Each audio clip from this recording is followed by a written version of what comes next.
Did you know 20% of new businesses fail in their first 12 months? It's true. So obviously you want to be in that 80% that don't. I'm here to help. Here are my 5 tips for launching your startup. First, you need to do an honest self-assessment. What do you do well? What don't you do well? Do you work best alone or with a team?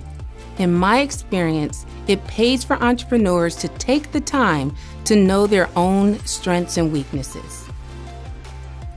Next, you need to figure out your exit plan. Do you see yourself owning the business for life or selling it after a certain period of time? You might be thinking, really? I'm just starting out. But when you focus on your exit plan, you're affirming that you're building something of long-term value. This mindset will encourage you and your team to think bigger and build something to last. True or false? The best time to call a lawyer is after something goes wrong. False, of course. A good attorney can help create a solid foundation for your startup. You need operating agreements, contracts, etc.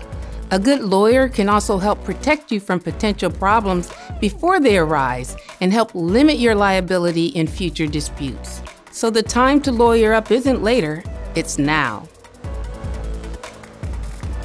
Let's face it, cash flow is the lifeblood of any company, but especially a startup. So if you're not number savvy, you need to work with someone who can forecast your financials. Determine how much money you need to get started and how much you need for the first year or two. Even if you expect to turn a profit, set up a cushion. Restaurants have such a high failure rate because they so often underestimate the amount of time they'll need before they turn a profit. Unfortunately, things often don't turn out as rosy as you think they will. Finally, you need to plan your go-to-market strategy. Here's where your self-assessment starts to pay off. How will you deliver your product or service? How will you get the word out? Check out what your competitors are doing. Is what they're doing working for them? Would it work for you too?